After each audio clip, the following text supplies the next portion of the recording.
So this morning, I am excited to introduce you and for me to chat to them, the Financial Planner of the Year finalists for 2022. The winner for this will be announced next week at the as part of the FPI convention that's coming up next week, and at the gala awards evening. And really looking forward to see who's going to walk away with it this year. But before that, we get to meet them, learn more about them, and sort of their journey, and what they've learned from the process, and the benefit that they've had from just being part of this competition or this award. And really looking forward to meeting them. So stay with us. We're going to be doing this on the other side of this, and enjoy. Let's get into today's session.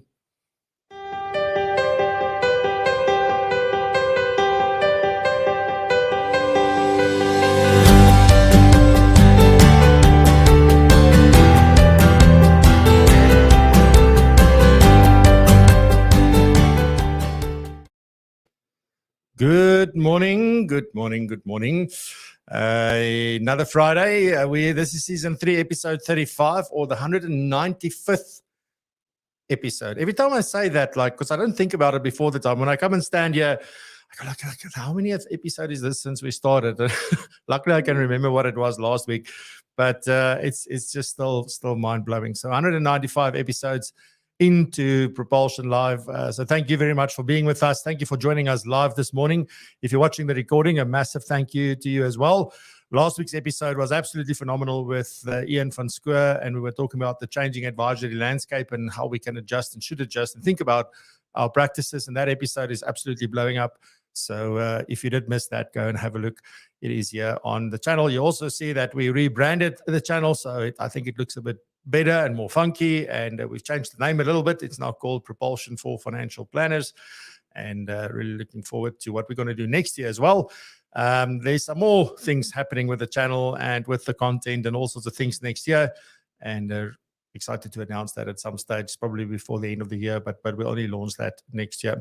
Alrighty, so let me say a quick good morning. So just welcome to the Financial Planner of the Year finalists. So we have Palesa Dube, Tom Brukman, and we've got Hendrik Spies. Now, Hendrik Spies was here last year, so he's no new face. If you watched last year, he's again part of the finalists, so we will be chatting to him as well.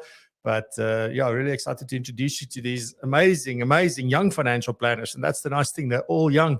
They're all dynamic. They all want to do things well, and they are doing it well and doing it differently. So excited to introduce them to you. Let me just say a quick good morning. Kobus was in first this morning. Good morning, good morning. Lakis and Michael's on sea in Durban. I've been watching your stuff on Instagram. If you're not following Kobus on Instagram, you should. He posts some very sometimes nauseating, but not because they're bad videos. It's because I'm bloody jealous. So awesome, Kobus. It's really a privilege, as I said to you many times before, to be able to do this stuff. Good morning, Terence. Had a good chat with you this week. Awesome to catch up. My friend Wayne, I hope you are doing well. Heloise, good morning. Nice to see you here. Thank you very much for joining us. Mr. Mark Weston Ford never misses anything. So good morning. Good morning to Tracy, you as well. Good morning. Razan is almost international today. She's in Cape Town. And then we have a true international guest this morning, which is Mr. Mark Lang, all the way from Australia. So Marky, good morning, and thank you for joining us. And then we have Noni, who snuck in there at the end. So yeah, ready. Right, so let's get cracking. Today we have Leilani Bezuidenhout with us to talk about current affairs. And we did check. Everything's working perfectly today. So excited to have her on, and let's get into current affairs. Leilani, over to you.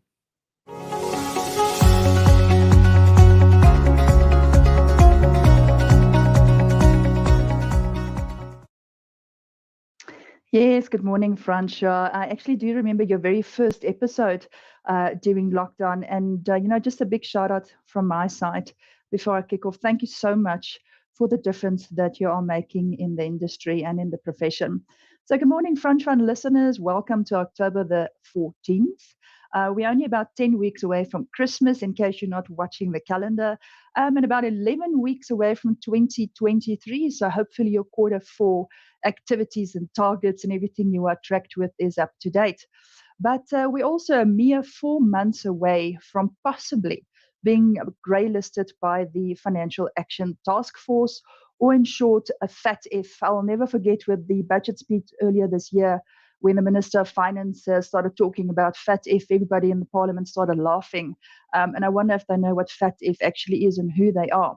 But if we look then at the Financial Intelligence Center, or FIC as they are known, they are currently focusing, and you would have seen with all the online session that FIC is hosting, that they're honing in on beneficial ownership, because that was one of the recommendations that came through the FATF report. But they're especially honing in on beneficial owners of trusts and NPOs, your non-for-profit organizations, besides the normal beneficial owners. But FATF is particularly interested in the non-financial institutions like real estate agencies, attorney firms, casinos, and Kruger Rand dealers handling big sums of money, and they're particularly honing in on what anti-money laundering mechanisms they have in place to combat financial crimes. Other countries, if you want to know who else is maybe grey listed, well, hopefully we will not join this list, but it's countries like Panama, Yemen, Barbados, and Pakistan, to only mention a few.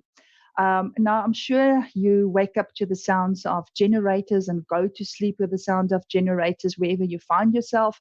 But we need to realize that this beautiful sound that we wake up with in the morning will continue for at least another 18 months. Now, in my world, that's 2 pregnancies, but yes, it's another 18 months, as announced by Eskom's COO Jan Wilberholzer yesterday. He's of the view that Eskom will take another 12 to 18 months, and let's hope it doesn't compound with time, another 18 months to fix what they need to fix. There's also the request, I'm sure you've heard from Eskom, that they want to increase their tariffs by yet another 32% next year. So that is shocking. Please excuse the pun. Well, I guess with our electricity, that's not shocking. Then Mark, we've got an international guest online, and Quibus, are you also online for those that travel a lot? If you're traveling anywhere abroad for December holidays, or you're planning to visit South Africa from outside South Africa, you will now need a travel pass before departing or entering South Africa from November 2022. Yes, I did not make a mistake. I had a look at the year. It's November 2022 now. This is a South African Revenue Service thing, or a SARS thing, and SARS is of the view that the new travel pass is supported, and it's there supposed to simplify your passenger movement at South African airports throughout the country. Now, this pass must be obtained via the new online traveler declaration system. I've not seen that before, but it's a new online traveler declaration system that will, after you provided, of course, all the needed information that SARS needs to collect from you, you will then be provided with an online travel pass that you need to present to any official at any point in time at every South African airport. Now, this process will, of course, first kick off at OR Tambo, the international airport, November 2022. Then, if you one of those innovative young or old or people, the new products, you're using fintech, the Intergovernmental Fintech Work Group's regulatory sandbox is open again. Now, I remember when they opened the sandbox in 2020, it was a bit chaos. There was a lot of requests, but they fixed whatever they had to fix. So the Intergovernmental Working Group's regulatory sandbox is now open. Should you want to play? So what is the sandbox? Think of a sandbox that children play in, but it's a safe environment and it keeps the sand inside. Well, this is the same. It's a regulatory sandbox where you can go in and play. If you've got a new product that you want to test, or you've got maybe a new fintech solution that you want to test, and you play within a safe boundary. If you want to know more about the Intergovernmental Fintechs Working Group, visit their website at www.ifwg.co.za, and it's no surprise that stands for Intergovernmental Fintech Working Group. Now, as you know, Francois has mentioned that the convention is the 19th and the 20th of October, which is next week. And today is your last chance to register for the convention. We still have a few in-person events open at the Indaba Hotel. You are welcome to join us. Please register today. And you can do that by visiting our website or emailing events. Or if you're really stuck, you're welcome to email me directly, lalani@fpi.co.za. And then, Francois, in closing, this morning you and everybody online will have an excuse. if you have a lekker dessert or a pudding for breakfast, because today is International Dessert Day. So not dessert your whatever you want to dessert and leave behind. No, this is lekker dessert, malva pudding, melktert, whatever it is that you love. So I am definitely going to stop at Woolies and buy myself a lekker dessert for breakfast this morning. And with that, Fransja, fluit, my story is uit. Back over to you in the studio. Thank you.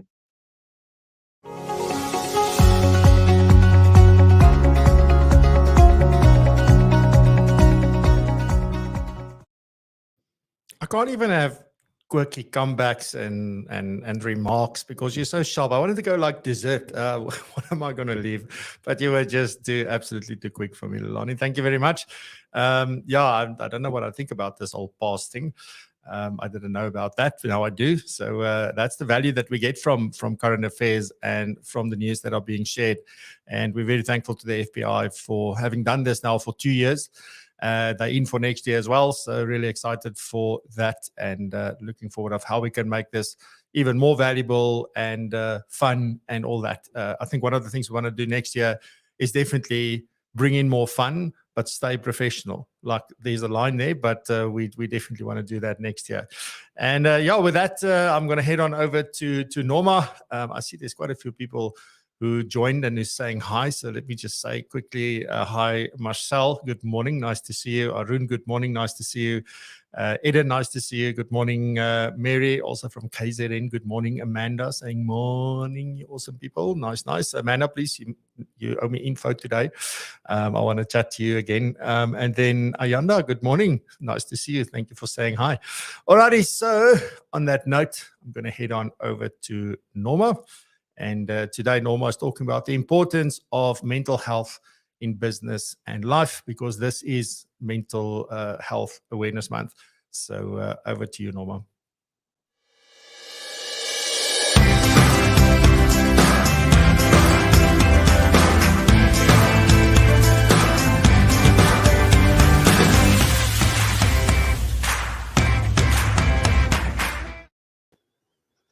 Good morning. As Francois rightly said, October is Mental Awareness Month. And I think it's just a great reminder for us to maybe go and have a look at what our mental health looks like. I think a lot of times it's difficult to measure where we are because we have up days and we have down days. But also we don't have a number that we can attach to it. Like in our business, we have money or some other measure. If we really want to lose weight, we can look at the scale. But our mental health is not always that number. There's not something like that we can touch. So it's a bit difficult sometimes to see where we are.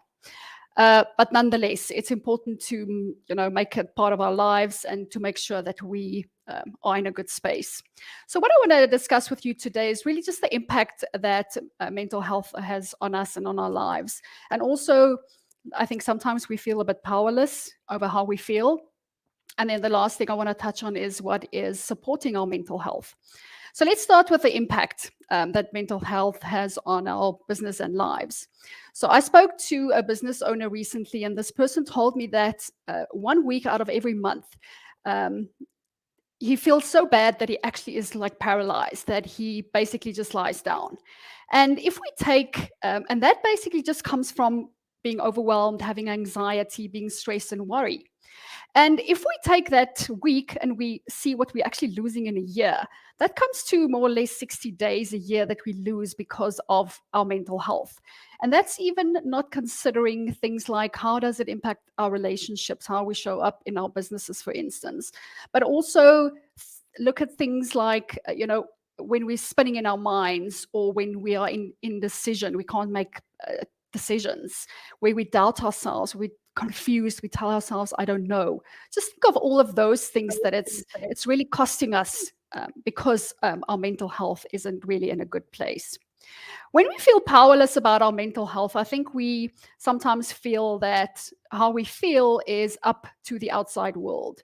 So it's up to my spouse or my boss or my employees or my clients to make me feel a certain way. And I think that's where we sometimes make the mistake that our circumstances can never dictate how we feel. That's really up to us. So what we think and how the energy that we create in our lives is really comes from ourselves. It doesn't necessarily have to, it doesn't at all really have to do with the outside world. So we need to know that we can take that control back. And then lastly, what supports our mental health is our physical health. So when I look at physical health, I mean our nutrition and also, you know, the amount of exercise that we get. So I'm not sure if you've noticed, but if you have been in a space of time where you've had a fairly good eating plan, you exercised, and maybe during a weekend you went to a celebration and you had a bit more sugar or concentrated or processed foods, what the effect was of those foods and drinks that you had the days following. So for me specifically, it makes me feel I've got a very low mood, I've got a very low energy. And that simply just reminded me that how our physical health is really related to also our mental health. But also I want to sell you on a couple of things that our nutrition and exercise plan is really supports our mental health, and the lessons we learn in that area of life really just contributes, and we can take that and implement in other areas of life. So the things that food and nutrition and also exercise teaches me, the lessons it teaches me is that I can set goals and I can also achieve those goals. And also exercise, I can also feel the discomfort is that of, you know, wanting to maybe have that cupcake when I said to myself I wasn't going to feel that discomfort and know at the end of it, giving it a bit of time, at the end of the 10 minutes, I am over that urge and I can see that it didn't harm me in any way. Also that food and exercise can teach me to be consistent. It can teach me to take care of myself, to make myself a priority. It can teach me that I can control my time with exercise, and also that if I plan and I make decisions ahead of time, that leads me to success at the end of the day. So a lot of benefits for us to have that physical health that really supports our mental health. So go take time and maybe see where your mental health is this month. Thank you. I'll be back next week.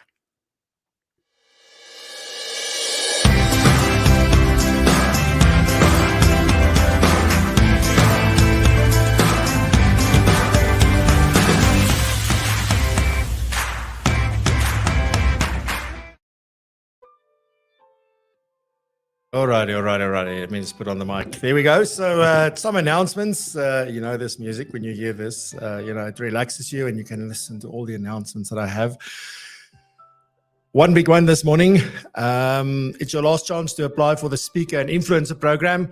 And I'm going to give you the, let me just put it on the screen here quickly. Let me just see where I've got this. Oh, did I put it on here? I don't think I did. Oh, that's how it goes. Anyway, so you've got to apply. I'll put the link down in the description. It is financialplanningconference.global. I'm going to say that again, Financial Planning Conference. It's a very long URL. .global. You need to go and register there if you want to apply for the Speaker and Influencer Program. It closes in the next week. So we've already got several people that have put up their hand and who's looking to do this. Just quickly again, if you can't remember what this is about, this is an award-winning program. It's an international program. That's why it's called the International Speaker and Influencer Program. It's there to help financial service professionals such as yourself all around the world develop their public image, to flourish into thought leaders, and to deliver a show-stopping talk. Now, maybe you don't have the sort of ambition to stand on a stage, be it virtual or in person, but if you can really put together a powerful message and you can have impactful meetings with people and one-on-one meetings, so this influences everything you do, from the content you create right through to the meetings you have with your clients. It is absolutely mind-blowing. We have world-class coaches who take you through this. There are live sessions. There are drop-in sessions. It culminates into the Global Financial Planning Conference next year in May. So, yeah, it's just an amazing, amazing experience. It's a fully sponsored program, but hence we go through an application process so that when we give somebody a seat, we know that one, you're committed, you're there for the right reasons, and that you're going to see it through right to the end. So very important. So if you are interested, go and register today, financialplanningconference.global. As I said, after the show, well, I've got a session directly after this, but I'll put it in the description as well, so that you can go and register easily. Then again, just quickly, PROpulsion Tech. It's our technology-focused event taking place next year, the 7th and 8th of March. It's a fully virtual event. It's a live event. And we're really going to have some amazing, amazing things happening on this day. So there will be showcases and demos. There will be keynotes. There will be panel discussions throughout. It's 2 mornings, so it's not the full day. It's the morning of the 7th and the morning of the 8th from 9 a.m. until 1 p.m. each day. And we really want to invite you to go and just save the date so far. We're going to start with the ticket sales in November.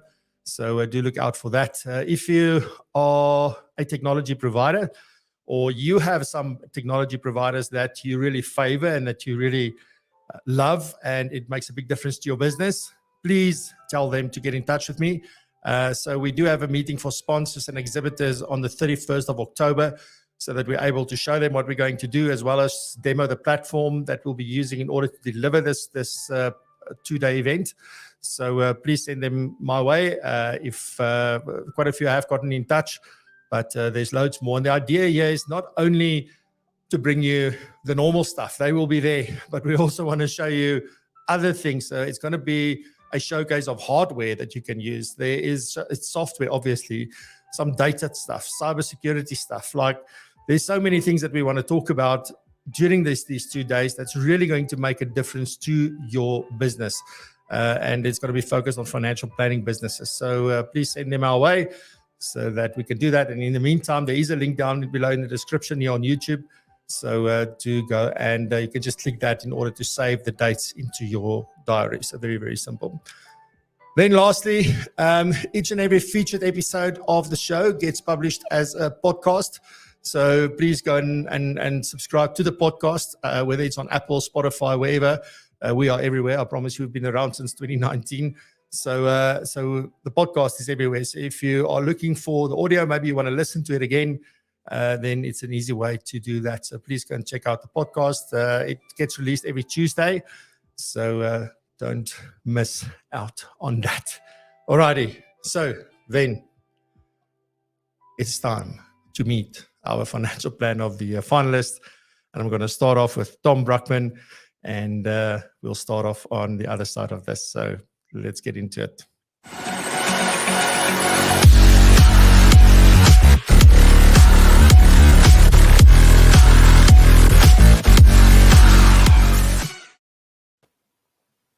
Good morning, Tom. Welcome to PROpulsion Live. Good morning, Francois. Sorry, good morning. Lovely to be here. I've been sitting with listening to your show, so my voice is a bit croaky to start. No problem. Welcome. First off, massive congratulations on being in the top 3. This is I don't know, is this the first time that you sort of took part in this? Yes, the first time I entered. I've been in the industry now for quite a few years, and I've always seen the competition as, I guess, a little bit daunting, but something I always wanted to enter. So first time around to be here and get this far with I mean, the amount of people that enter, I know is large, and the kind of quality. I mean, just looking at other finalists and what they've done in their careers and lives. So yeah, I'm really excited to be here. I'm really, really, really happy. Yeah. Awesome. I want to know a little bit more about your journey. How did you get started? I mean, you are currently with Chartered Wealth, and which is a very well-known financial planning practice and a business in South Africa, and that's where Kim Potgieter and so on. I mean, they're all from there. So how did you get started? Just maybe a little bit about your journey and how did you get to this point? Yes, and I think when Norma was speaking earlier about the mental health side, I think back to that start, how I didn't realize at the time, but where I was and what I was doing was not suitable for my mental health, let alone what I wanted from a purpose and value. But yeah, I graduated from university. I moved to Johannesburg. I always wanted to move there. I'm from Cape Town originally, and I wanted to be involved in financial services. it's such a large industry, and anyone who goes into it, there's just so much scope, and it's growing because of legislation, technology, specialization. And I joined a big bank and learned so much and enjoyed a lot of my time there, but really realized that the corporate side of work wasn't for me. Many reasons. And I wanted to bring it back to what really was something that was important to me, was people. I've always been curious in people. I love finding out about people, what they do, what drives them, where they're going. And it was never an agenda for me. So, my friends always joke that I'd rather spend time with their parents at a bar, not them, just because I liked finding out about, what they'd been through. So I left the bank and I started really speaking to a lot of people in my network, and through a sort of really odd chance connection, I met Kim, and this was going back to 2014. I met Kim, we spoke. I mean, the first question she asked me is, when you wake up and you sit in front of someone and you help them, does that mean something to you? And I said, that means everything. That is something where I think you can succeed, and I think our company, being Chartered Wealth, is where you can do it. So I started at Chartered Wealth. I was already studying my postgraduate diploma, financial planning. I got that. I was sort of driven to get whatever I needed to get as soon as possible to be qualified, professional, experienced. And soon after I qualified and got my CFP designation, that was a big step in my career. I said to Chartered Wealth leadership, I said, I think there's opportunity in Cape Town. We don't have a presence there. There's a huge need for what we do there. And they showed a bit of faith in me, which I'm really grateful for. And I opened an office in 2019 in Cape Town, and it's growing from strength to strength. We're really fortunate, and I've got a great team, and I'm a director there now, and have amazing relationships with my colleagues, clients, down in the Western Cape. That's awesome. I always love these stories, just to like, how did you get? And obviously, I think a big part of the thing that's just stood out for me as you were talking is just how much this means to you. It's not a job. It's not a means to an end. It is about the difference that you can make. And it's interesting. Like, I'm not sure where Palesa's from. I'm going to ask. I imagine she's from Gauteng. But we've got two people in the top 3 that are from the Western Cape. So, and last year the winner was from the Western Cape. So there's something in the Western Cape water, I think, that makes it a little bit different. But I mean, from that, what made you now decide? I mean, as you said earlier, like, this was a little bit daunting to you, sort of getting involved in this. But what was the thing that got you to actually decide, this year I'm gonna take part? Yes, I think that's it. And encouraging people to take part is something that I want to explore with Leilani and the FPI, because I think it's so important, the journey I've been on. But what drove me was I realized, I think and I believe we're doing such an amazing job for our clients. We're changing and growing and just expanding our value add and everything we want to do for them. But are we doing it as well as we could? So it was a way for me to really benchmark myself and our standards and our ethics and our practice. When I say practice, it's not just sitting in front of a client. It's not just a financial plan and what receives the information and what you're telling them. It's the whole business that you're running. And as a financial planner, you are running a business. You have clients, you have revenues, you've got costs, you've got technology, as you said earlier, Francois, which is so important.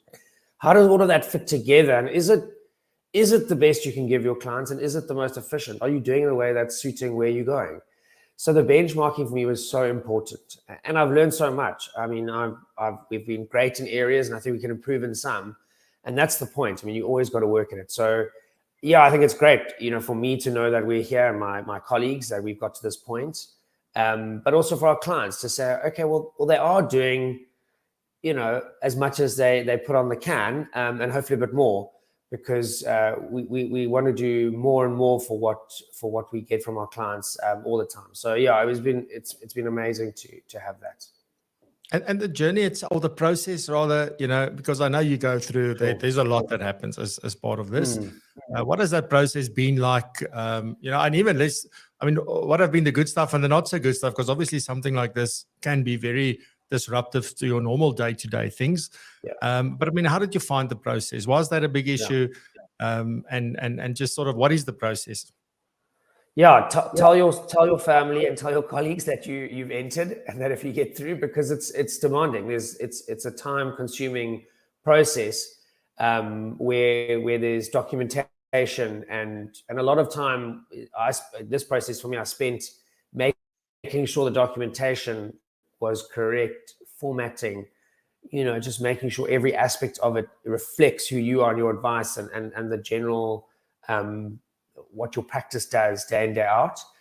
The different rounds are different. So you go through 3, the state application round, second round where you submit documentation, financial plans of clients. Obviously, there's confidentiality part that I mentioned. Then the third round is a panel interview, and that's good 2.5 hours. There's a lot of preparation involved there. And it's very, very broad. It encompasses your whole business, and that's what I mentioned earlier. Understanding your business, nothing can get you understanding it like that round and that part of the process. And then the last round, which myself, Hendrik, and Palesa went through recently, is another panel interview with the top people at the FPI and the people that set the ethics and standard and sit with people globally on ethics committees, and they really wanted to see, just in general, am I someone who actually lives and breathes the kind of standards that we are putting out there to the general consumer or general client, and am I someone who uses my CFP designation in the right way? Do I understand what that means as a profession and so on? And that was difficult, because you've really got to answer it truthfully and think hard about what you represent, what you do. So it's been great and it's been hard, but it's time consuming. So without my great team, who life carries on, business carries on, people still expect the same from you. Certainly couldn't have been here and going into the dinner on Wednesday with the announcements made. Nice. At the very least, there's going to be a lot of relief, win or don't win. It's not even about that. And I think that's my next question that I want to get to with you is, what has been the biggest takeaway for you from this? What has been the biggest benefit? So maybe a takeaway instead of, there's a realization, but also what has been the biggest benefit for you just finishing this and now just basically waiting for the announcements? Yeah, I think it's been, it's massive, the reach the FPI has, which is just not underestimate at all, and the community and the network. Their connection to you and the show PROpulsion and so many different providers and globally. Just to get connect with people on LinkedIn. I was not a very popular LinkedIn member before, and now I am. Well, more popular, should I say. And to just feel that you are, you heard and you're in a different space from where you were before, in terms of your profile and feeling that you are really getting towards maybe where you want to go. So my confidence, I just feel my confidence is at a different level now. And I know that comes across. You mentioned earlier about doing something that is for purpose and more than the bottom line of the business. And our clients see that. So when I'm sitting in front of someone, I'm confident, I'm comfortable with what I do, who I am, and what we offer. And now I've added to that. I think that's just fantastic. It's going to make them feel that this person can really help me, and they're professional. They've got what I need to succeed. So that confidence has been huge. And as you say, getting this far and winning, I think the margin for increased confidence is because I feel like I've achieved so much already. No offense to my fellow colleagues, but I'm going to try everything to beat them out there. Well, I have tried everything because it's gone. But I've really taken my confidence to another level, and it's been great. Yeah, awesome. Tom, just a massive thank you for making the time to be with us this morning. I know you're also traveling, So thank you very much for that, and best of luck. I will see you. I won't be at the Gala Awards evening, but I will be at the convention. So yeah, let's hear holding thumbs for all three of you. But good luck, and we'll definitely chat again. Yeah, thank you so much, Francois. I love being on the show, and thanks to all the listeners for coming in. A few of the names that I know there for the support, and yeah, I really hope to be back on the show in the near future. Awesome, I appreciate that, and I'll chat to you soon. Cheers, Francois. Cheers, Tom. Alrighty, so that's Tom Brukman. He is a certified financial planner professional and one of the top 3 finalists, and he works at Chartered Wealth. Righty, so next up I have Palesa Dube. Palesa, warm welcome to Propulsion Live this morning. Hello, Francois. Lovely to be here. Hey, man, what a smile. That's the first thing I saw just now, like as you came on the screen, like what a friendly lady. Warm welcome, and to you as well, Palesa, just a massive congratulations on making it into the top 3. And obviously, I'm very keen to learn your backstory. I don't know, in my experience in the last few years, you know, I've worked with several women in the profession as well, and there are very strong stories of why they do what they do and why they got into the profession, etc. So I'm very keen to hear your story and sort of, you know, what got you into financial planning. To answer your previous question, you wanted to know whether I'm from Gauteng or other parts of South Africa. I'm a thoroughbred, Gauteng born from Thokoza, and I think it ties into what your question around why am I in financial planning. I got into it by pure chance, and I think that's the story that most of us will tell you. In financial planning, I was a young graduate looking for a job, and it was the first opportunity that came. Didn't know very much about it and what it entailed. I often tell the story that my first job was in a graduate program in a bank. And there I was excited coming back home. We'd been issued laptops and a whole set of files, you know, because there was a practical element of the graduate program, but there was also a theoretical. So I go home with a whole bunch of files. And the first thing I walk in, my dad's there, and he's looking at me, looking at what I have in my hands. And what he can see on the rib of the file is the Insurance Institute of South Africa or something like that. And he asks me, so Palesa, are you a should you die? So a should you die was typically, I mean, it's an insurance broker. They sell you insurance, and that's the first and last time you see them. And he was concerned, you know, my daughter who's been to varsity, I had such high hopes for you. Is this all that you're going to do with your life? And that was one of my first challenges, to convince my father that this is a worthy profession. And I think that's what I've been doing for the past 18 years in the industry, to, I suppose, remove that stigma, but also help people understand what financial planning really is, and how it can impact their lives. So my business partner and I, Gugu, started our business about, we're into our 4th year now. Our license was issued in 2018. We had been in the banking space, private wealth management space. I worked for a boutique firm for about a decade. And for me personally, you know, working in a boutique space, you know, you look after high net worth individuals. So it's a very select audience or part of the, you know, public that you can solution for.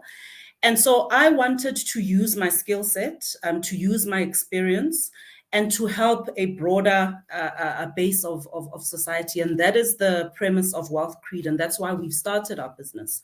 We wanted to offer a good quality, high level of financial planning and wealth management to a broader spectrum of the public.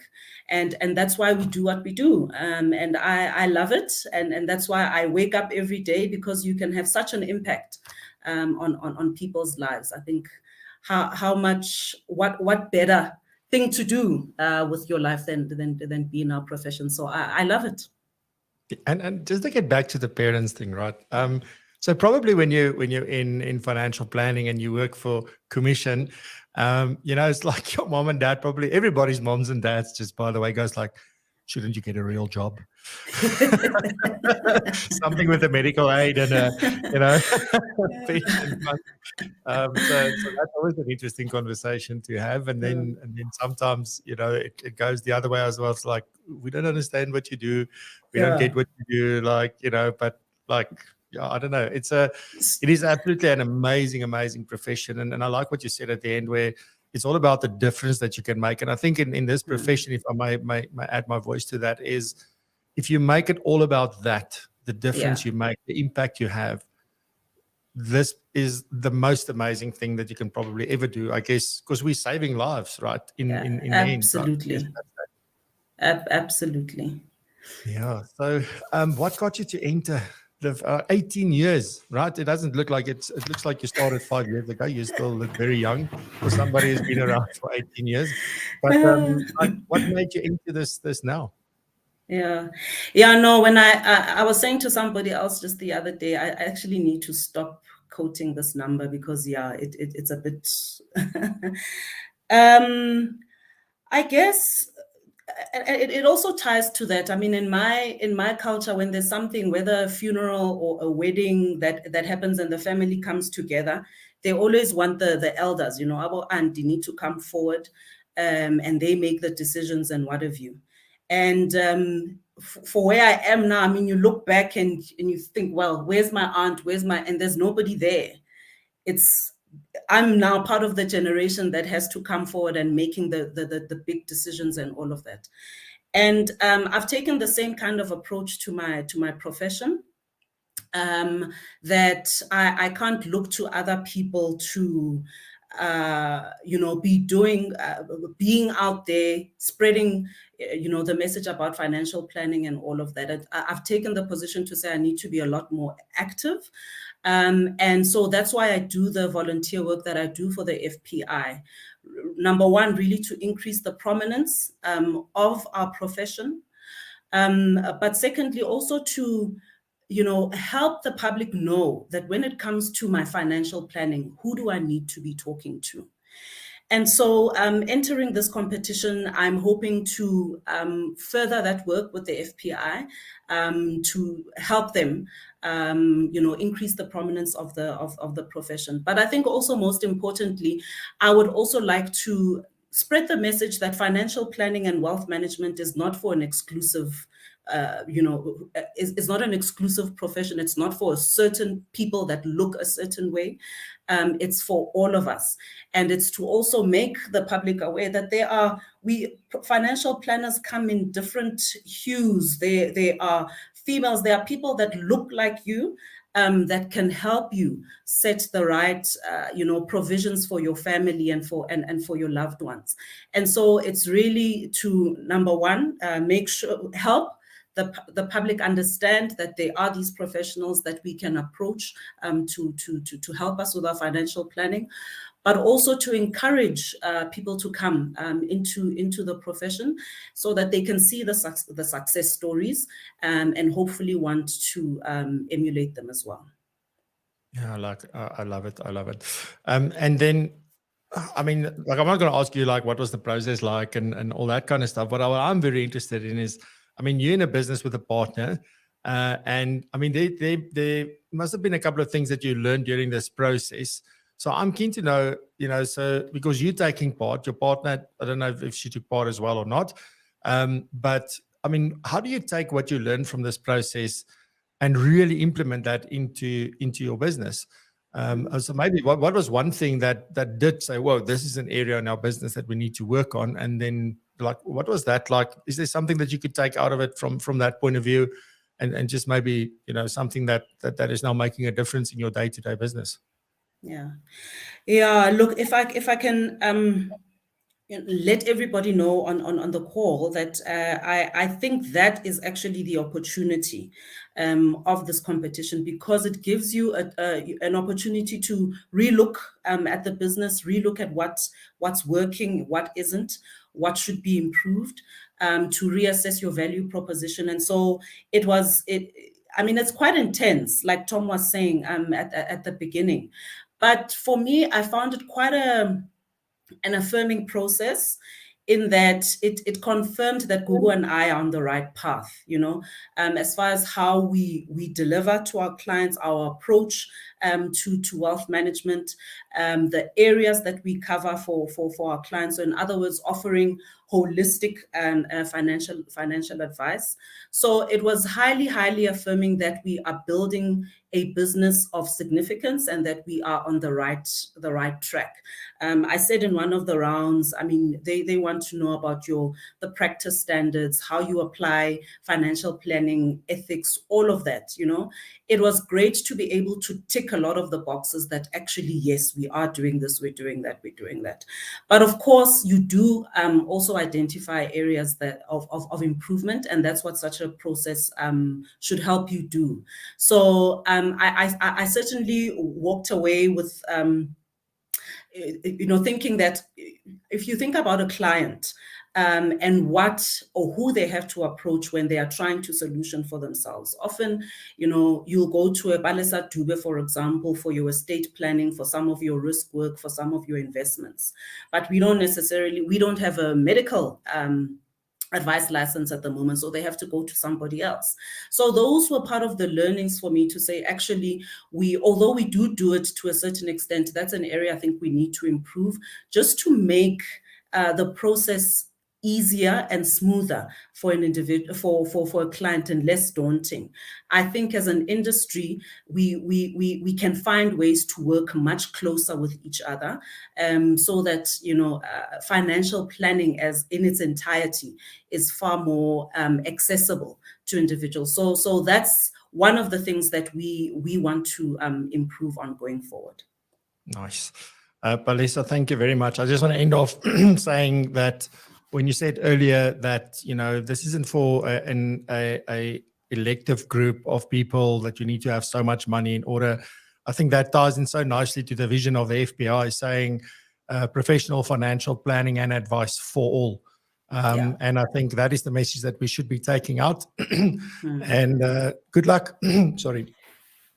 I promise I'm not getting emotional in my throat. I don't know what's going on this morning, but just want to wish you all the best. There's nothing more that can be done now.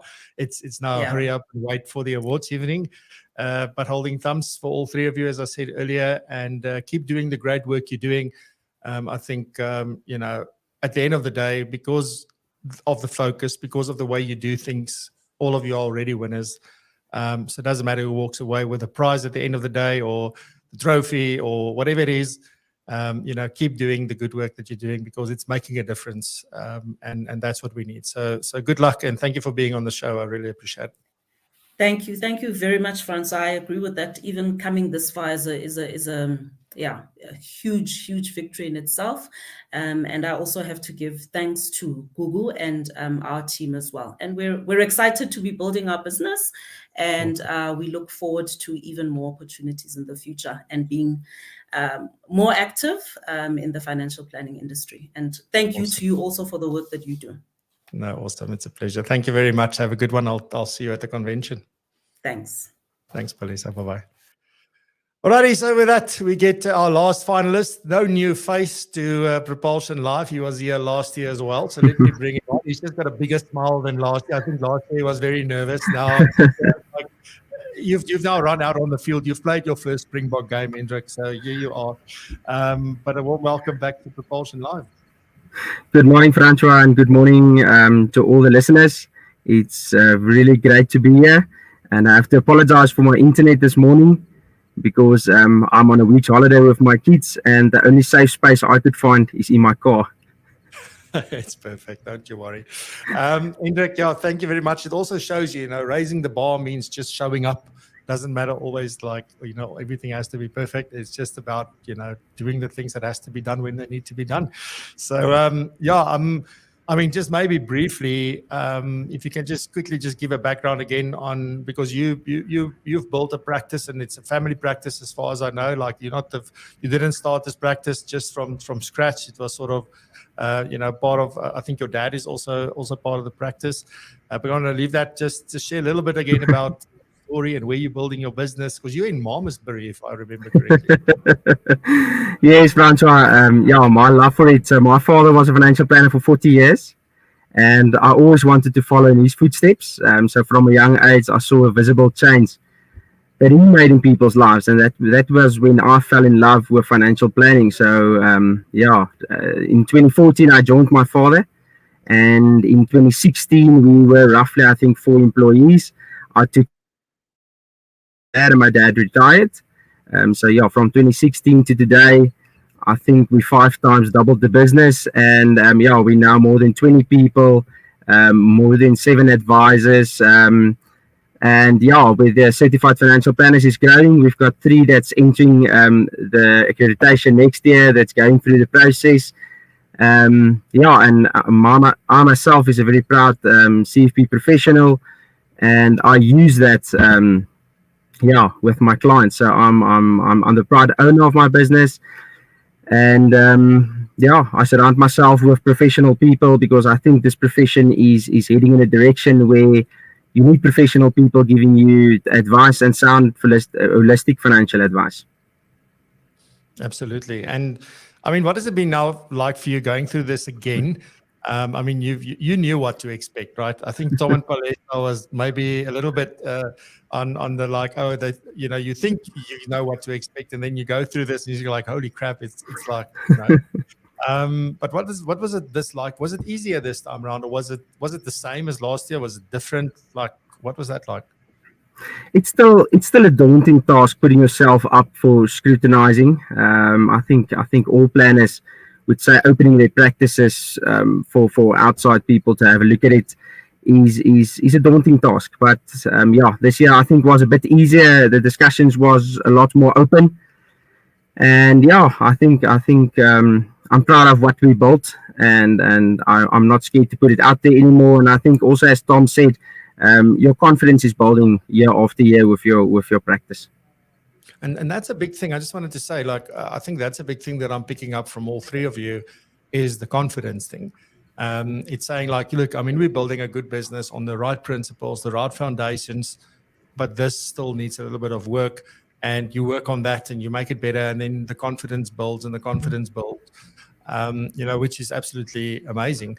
And I mean, what has been, is there anything specifically that was, for you, if you think about the things that you learned last year, then took and implemented into your business for this year? I mean, was there a specific something that you picked up again this year, going through the process that, we still need to work on this and that? So I think something where we started 2 years back with the FPI is, yes, you implement their strategies, their ethics, their principles. But year after year, like 2 years back, we've started with the succession planning. Was a big thing in our business and in our practice. And it's also important to show to our clients that, yes, we are a top financial planning business, but we are focusing on the right things. And the feedback FPI gives you on these conferences and on this competition is amazing. You can use that, you can implement that. It's best practices. So you get a little bit of feedback after entering the competition, and I can really tell all CFP professionals out there, enter this competition, your life and your business will be better in the future. So for me, every year you get a little bit more, and you get a little bit more into the detail, and I love that because I love learning. So every year you learn a little bit, and for me that's the nice part of it, Francois. Awesome. So, I mean, you're going to be at the Gala Awards evening, I assume. So you'll be done with your holiday. So you will be up in Joburg. I want to ask you, I mean, you building your business. It is affiliated with a particular sort of a product provider, if you will, or financial services provider. And I mean, it's interesting to me because there's something that I learned from the relationship, getting to know you and people like Henry, etc., to see what you guys are building within that framework, something that is completely different from what the traditional way of doing that is. And I'm sort of keen to maybe ask, and I don't know if it's a fair question, but for me, I'm very interested to learn Like, I mean, how do you manage to do that, right? Because when you work like, I think and why I'm asking the question is because often the mindset is that, oh, unless you're independent, IFA, you can't really build a business like this. You need to be independent.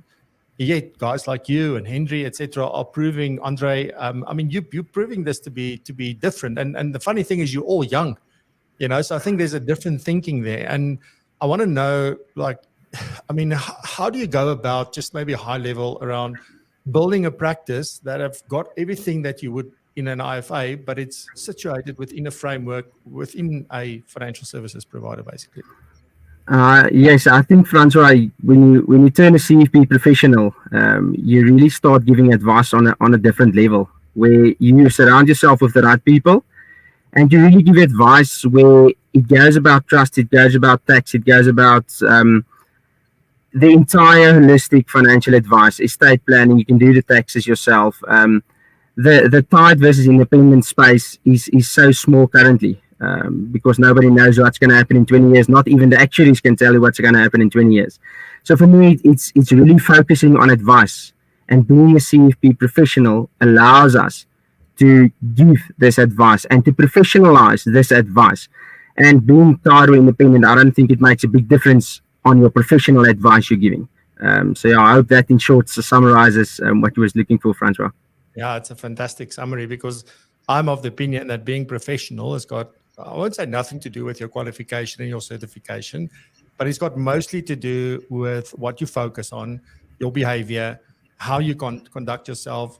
Where do you put the client? Are you really putting them first or not? Or are there other things that you're putting first and making it look like you're putting the client first? Those are the things that really make you professional. And I think the message here is, it doesn't matter where you find yourself. You have full control over putting the focus on the right things. Yes. I think that's the important sort of takeaway for me from that.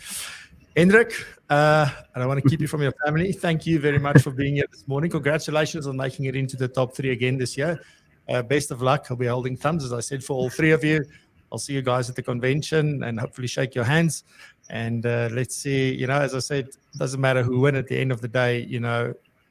There's so much that you take away from this. It's absolutely worth everything. Winning will just be the cherry on top of that beautiful cake that you've already baked. So good luck. As I said, nothing more that can be done now. It's not just getting the results. But I'm glad I'm not part of that panel that needs to make or had to make that decision. So, but thanks for your time and for driving out in your car, go sitting on a mountaintop so you've got a signal. So thank you very much. Thanks, Francois, and thanks to your listeners. And Francois, I'll see you next week. Cheers. Absolutely. Cheers. Bye. Alrighty, so that's for the meeting the financial plan of the year finalists. And one more thing just after this.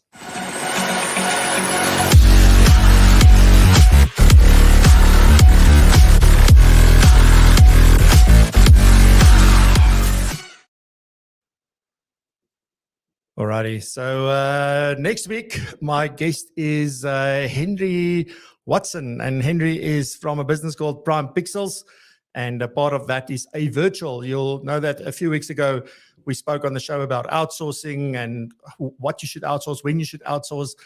And one of the big things was, one of the big questions that came was about virtual assistants. Like, where do we find them? Who can we trust? Who can we use? So I've gotten Henry. It's a UK-based company. They've got offices in South Africa as well. But I'm going to talk to him about, not about their business, but about how do you go about finding a virtual assistant? What are the pros and cons, and the things that they see most people battle with when making that transition into starting to use a virtual assistant. So we're going to talk about that and a whole host of other things. We're really looking forward to having him on the show next week. So on that note, you know the story by now. We'll be back next week, same time, same place. Be blessed and prosper and continue to raise that bar. Thank you for being here. I'll see you next week.